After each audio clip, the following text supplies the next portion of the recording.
SQL constants की हम लोग कल बात कर रहे थे, तो आज की क्लास में हम उसी पे बात करेंगे, क्योंकि उसमें हमें हमारे कुछ रह गए थे, जैसे फॉरेन की है, चेक है, ये कर लेंगे हम। और इसके साथ साथ हम देख लेंगे और भी, अगर हम लोगों ने, हमारे पास टाइम बचा तो हम और किसी टॉपिक को कवर करने की कोशिश करेंगे।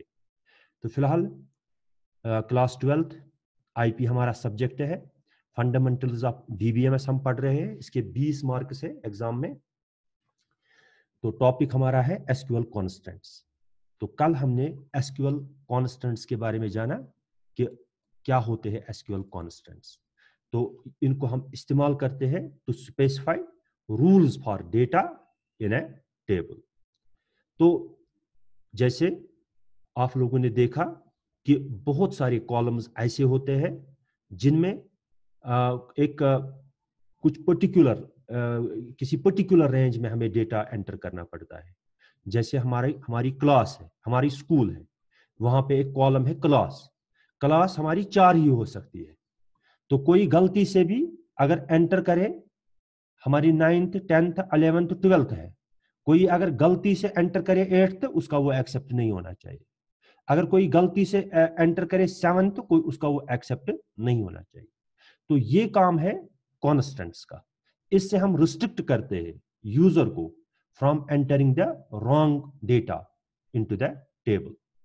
तो कुछ कॉलम लेवल के होते हैं और कुछ टेबल लेवल के होते हैं। कल हम लोगों ने देखा कि हम क्रिएट टेबल कमांड के साथ इन कॉन्स्टेंट्स का इस्तेमाल करते हैं। क्रिएट टेबल के साथ, क्रिएट टेबल कमांड के साथ जब हम कॉलम का नाम लिखते हैं, डेटा टाइप लिखते हैं और उसके बाद हम कांस्टेंट मेंशन करते हैं। कोई प्राइमरी की होती है, तो जिस कॉलम को हम डिक्लेयर करेंगे प्राइमरी की, जिस कॉलम को हम लोग डिक्लेयर करेंगे प्राइमरी की, वो डुप्लीकेट वैल्यूज एक्सेप्ट नहीं करेगी। और अगर हमने एक में 4 डाल दिया, दूसरा कोई रो आपको बाद में 4 एक्सेप्ट नहीं करेगा।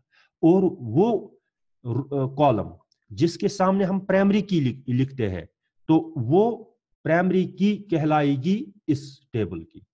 और इसमें हम कोई डुप्लीकेसी नहीं कर सकते हैं, डुप्लीकेट डेटा एंटर नहीं कर सकते हैं। इसी तरीके से यहां पे है और नॉट नल। जैसे मैंने कल आप लोगों को कहा कि नल जब हम एंटर करते हैं किसी सेल में, किसी कॉलम में, उसका मतलब 0 नहीं होता है। उसका मतलब होता है कि यहां पे कोई वैल्यू है, लेकिन इस वक्त वो अवेलेबल नहीं है। तो नल उसके लिए हम इस्तेमाल करते हैं। तो हम एक कॉलम में बहुत सारे जो है, बहुत सारे सेल्स में, बहुत सारे रिकॉर्ड्स में हम लोग किसी पर्टिकुलर कॉलम में नल डाल सकते हैं, एब्सेंस ऑफ डेटा। लेकिन जब हमें जरूरी किसी इंफॉर्मेशन को लेना है, जरूरी किसी डेटा को लेना है, हम कहते हैं कि एब्सेंस ऑफ डेटा नहीं चलेगा, वहां पे जरूर बस जरूर एंटर होना ही होना है डेटा को। तो उस टाइम पे हम लोग उस कॉलम के आगे एक कांस्टेंट मेंशन करते हैं, नॉट नल, यानी बाद में वो कॉलम नॉट यानी नल एक्सेप्ट नहीं करेगा। ये हमने तफसील से बात की कल इन चीजों के बारे में। तो फिर हम पहुंचे थे फॉरेन की पे। पिछली बार मैंने आप लोगों को बताया कि एक ऐसा कॉलम होता है जो यूनिकली आइडेंटिफाई करता है, जो यूनिकली आइडेंटिफाई करता है एक हर किसी रिकॉर्ड को एक टेबल में। तो लेकिन ये कॉलम जो होता है ये दूसरे टेबल से लिया गया होता है, दूसरे फॉरेन टेबल से, दूसरे टेबल से लिया गया होता है, इसलिए हम इसको कहते हैं फॉरेन की। इसको समझने की कोशिश करेंगे। पहले फॉरेन की को एक बार फिर समझने की कोशिश करेंगे। जैसे यहां पे आप लोग स्क्रीन पे देख रहे हो, ए foreign key is a key used to link two tables together. Foreign key को हम इस्तेमाल करते हैं दो टेबल्स को एक दूसरे के साथ ज्वाइन करने के लिए। तो ए foreign key is a field और collection of fields in one table that refers to the primary key of the another table। यानी एक फॉरेन की वो फील्ड होता है या वो कलेक्शन ऑफ फील्ड्स होते हैं एक टेबल के, जो रेफर करते हैं दूसरी टेबल की प्राइमरी की को। अभी मैं एक टेबल के जरिए आप लोगों को समझाऊंगा। The table containing the foreign key is called child table. जिस टेबल में फॉरेन की होती है उसको हम चाइल्ड टेबल कहते हैं। और जहां से उसको यानी the table containing the candidate की इज कॉल्ड रेफरेंस्ड और पेरेंट टेबल। उसको हम पेरेंट टेबल या हम लोग उसको कहते हैं रेफरेंस्ड और पेरेंट टेबल। उसको हम पेरेंट कहते हैं और उसको चाइल्ड कहते हैं। ये आप देखिए यहां पे, हाँ यहां पे दो टेबल्स है हमारे पास। एक है पर्सन टेबल, उसकी प्राइमरी की है for example person ID, last name है, फर्स्ट नेम है और एज है। और दूसरा टेबल जो है उसमें है ऑर्डर आईडी, ऑर्डर नंबर और person ID. Order ID, order number and person ID. तो ये जो पर्सन आईडी है, अब आपको इसको समझने की, पर्सन आईडी यहां पे भी है और यहां पे भी है। पर्सन टेबल में भी है ये और ऑर्डर्स टेबल में भी है। अब इसको समझने की कोशिश कीजिए। Notice that person ID column in the orders table points to the person ID column in the persons table. ठीक है? The person ID column in the persons table is the primary key in that persons table. यहां पे जैसे मैंने अभी बताया, ये person ID person table में प्राइमरी की है। ये यहां के हर किसी रिकॉर्ड को यूनिकली आइडेंटिफाई करती है पर्सन टेबल में। और the person ID column in orders table is foreign key in the orders table. Orders table में ये person ID जो है इसकी अपनी प्राइमरी की क्या है? Order ID. लेकिन ये जो है पर्सन आईडी ये यहां की फॉरेन की है, ये दूसरे टेबल से लाई गई है, ये दूसरे टेबल से लाई गई है। तो the foreign key constant is used to prevent actions that would destroy links between the tables. The foreign key constant also prevents invalid data from being inserted into the foreign key column because it has to be one of the values contained in the table it points to. हाँ, जिसकी तरफ ये refer करता है।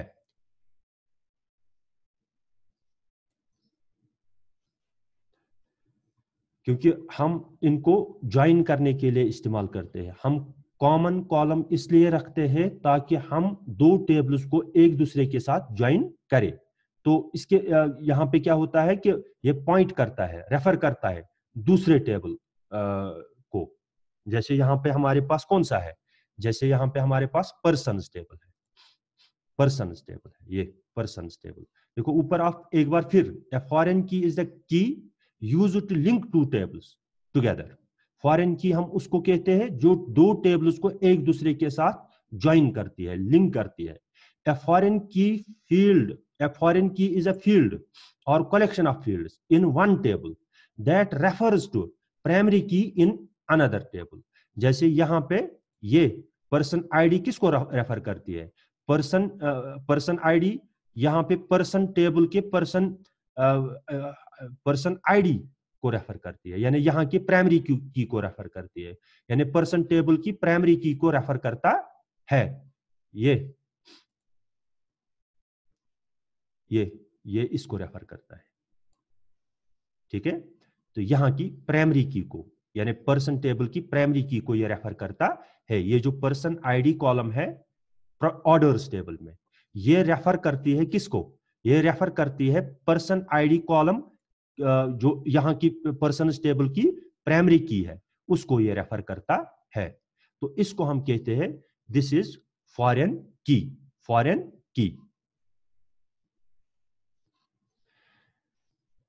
तो अब हम foreign की कैसे यहां पे मेंशन करते हैं?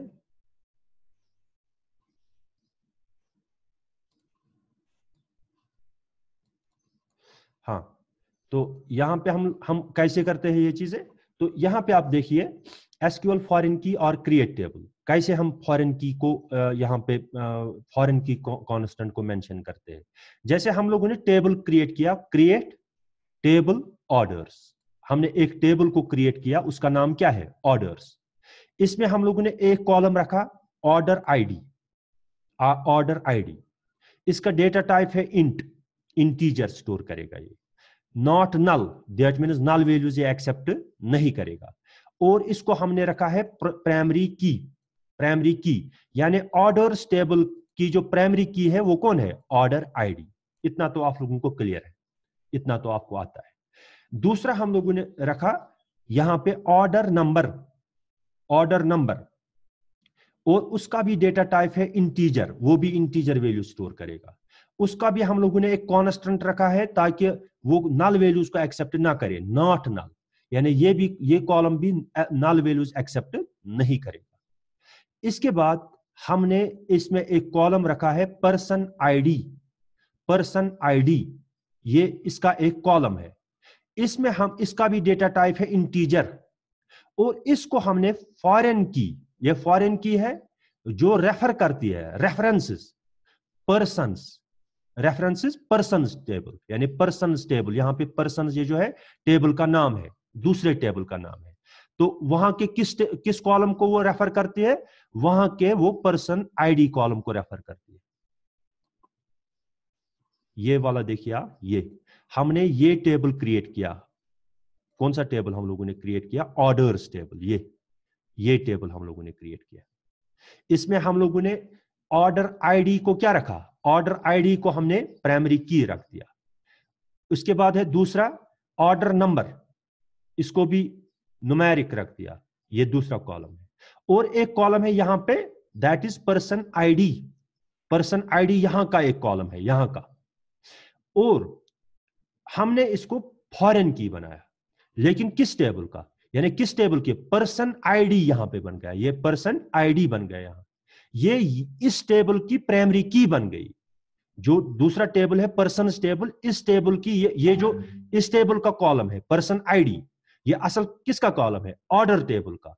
और ये रेफर करता है किसके, पर्सन टेबल के पर्सन आईडी कॉलम को। और यहां पे पर्सन टेबल में ये क्या है, पर्सन टेबल में ये प्राइमरी की है, पर्सन टेबल में ये प्राइमरी की है, यहां पे ये प्राइमरी की है यहां। तो इस तरह से ये फॉरेन की बन गई यहां पे, इसको, इसकी मदद से।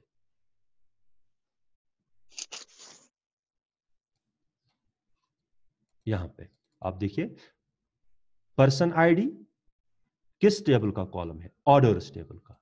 अब हम लोगों ने इसको क्या बनाया, फॉरेन की, लेकिन किस टेबल, किसको रेफर करता है, ये पर्सन टेबल को रेफर करता है।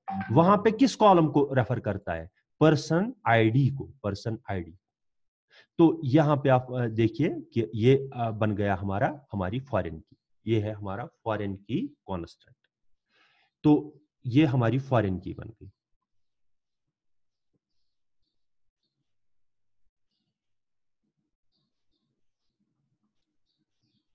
ये रेफर करती है दूसरे टेबल की प्राइमरी की को, उसी को हम कहते हैं फॉरेन की, फॉरेन की।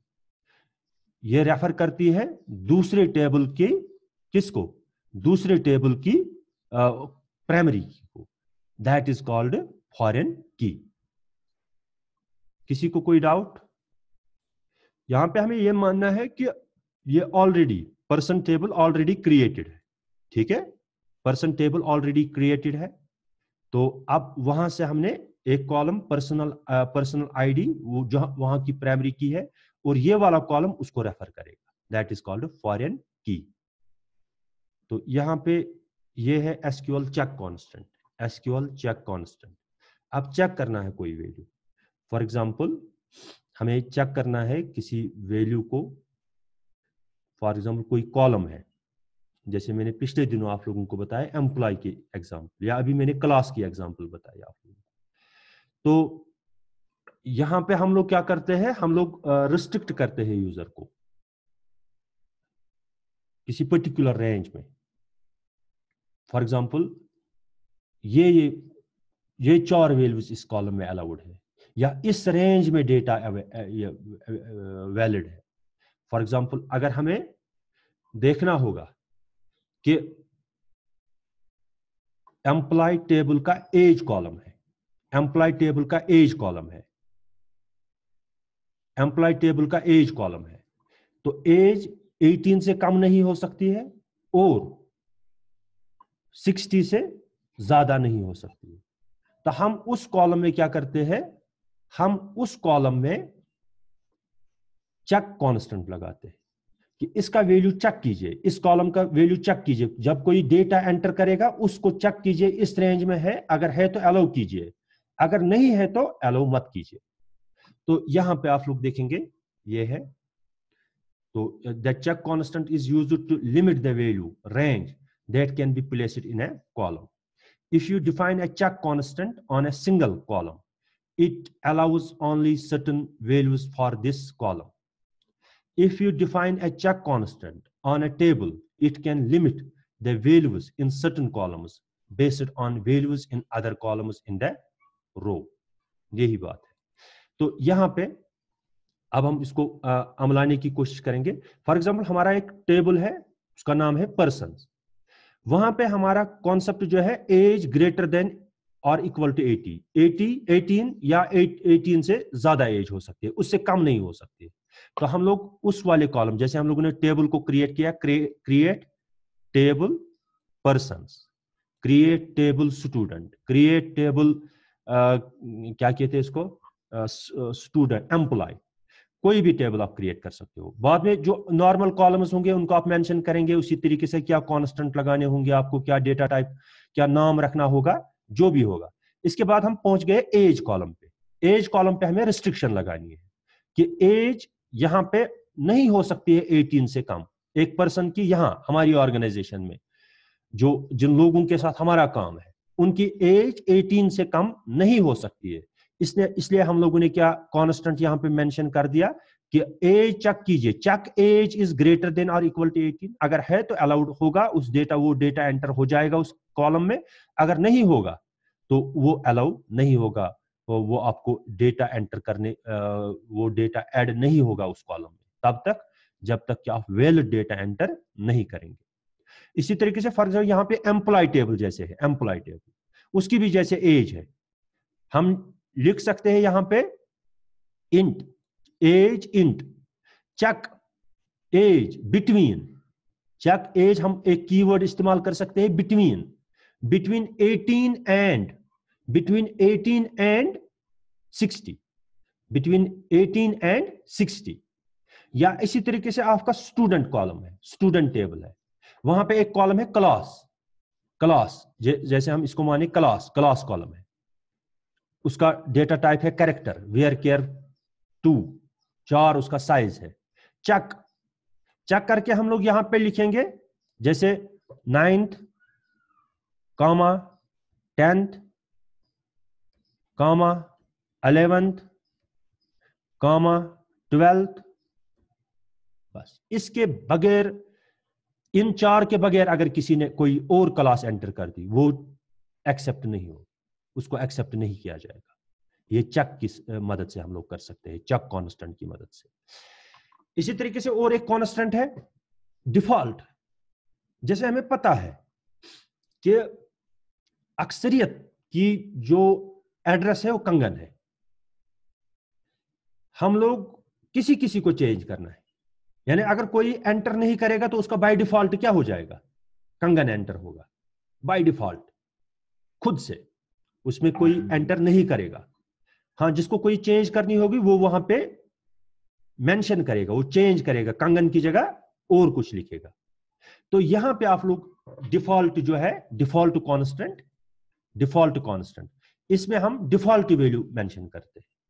जैसे अक्सर की सिटी, फॉर एग्जांपल हम लोग यहां पे लिखेंगे श्रीनगर, यहां पे लिखेंगे अक्सर श्रीनगर। जैसे कश्मीरी यहाँ के कश्मीर के लोग हैं, वो उनकी अक्सर जो है श्रीनगर सिटी आती है, उनकी सिटी श्रीनगर आती है। तो यहां पे आप लोग क्या लिखोगे, यहां पे आप लोग मेंशन करोगे सिटी, सिटी का डेटा टाइप लिखेंगे आप, जो लिखना होगा आप लोगों को, और उसके बाद डिफॉल्ट मेंशन करेंगे यहां पे, डिफॉल्ट कीवर्ड। तो डिफॉल्ट से हम लोग डिफॉल्ट वैल्यू असाइन करते हैं, डिफॉल्ट वैल्यू हम लोग मेंशन करते हैं कि अगर कोई वैल्यू यहां पे एंटर नहीं होगा तो क्या होना चाहिए वहां? बाय डिफॉल्ट श्रीनगर होगा, बाय डिफॉल्ट। अगर कोई इस कॉलम में, सिटी कॉलम में कुछ नहीं लिखेगा, उसका यहां पे क्या आ जाएगा? इसका यहां पे श्रीनगर आ जाएगा। फॉर एग्जाम्पल हमारी स्कूल की बात करें, यहां पे गर्ल्स स्कूल है, कहीं पे एक कॉलम है जेंडर, हम लोग उसमें बाय डिफॉल्ट रख देंगे क्या? हम बाय डिफॉल्ट लिखेंगे गर्ल्स, ताकि किसी को यहां पे लिखने की जरूरत ना पड़े। इसी तरीके से बहुत सारी ऐसी सिचुएशंस होती है जहां पे हमें पता होती है कि इनकी स्टेट जम्मू कश्मीर है, अक्सरियत की, इला किसी एक या दो की कोई और स्टेट होगी। हम ऐसी जगहों पे डिफॉल्ट वैल्यू मेंशन करते हैं ताकि लोगों को डेटा एंटर करने में आसानी हो। तो डिफॉल्ट से हम लोग वो कर सकते हैं, तो डिफॉल्ट कीवर्ड से यहाँ पे हमें लिखना है डिफॉल्ट, और उसके बाद उसका वैल्यू जो आपको उस कॉलम में एंटर करना होगा।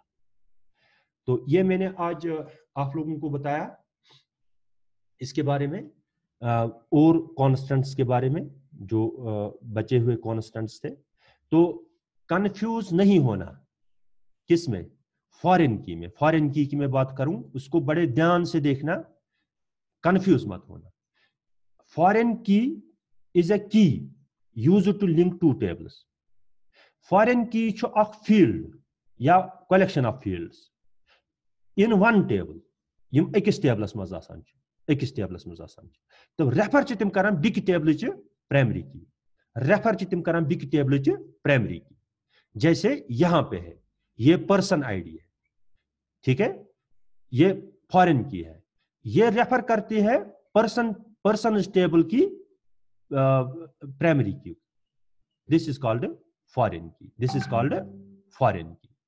तो ये आप लोग थोड़ा ध्यान में रखना। तो बाकी इतना काफी है, किसी को कोई क्वेश्चन होगा वो पूछ सकता है।